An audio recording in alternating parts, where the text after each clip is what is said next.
হচ্ছে মহাসপ্তমী। সকলকে জানাই সপ্তমীর অনেক শুভেচ্ছা আর অভিনন্দন। আর এখন আমি আছি তেমাথাতে রানীমার কাছে, আর এখন হচ্ছে রানীমাকে ভোগ দেওয়া হচ্ছে। তো দেখুন সেটারই কিছু মুহূর্ত।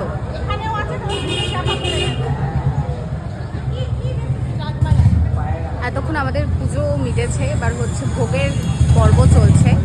ভোগ নিবেদন করা হবে, তারপরে সকালের পুজোটা মিটবে, তারপর তো আবার রাতের পুজো আছে। দেখতে পাবে না ওটা,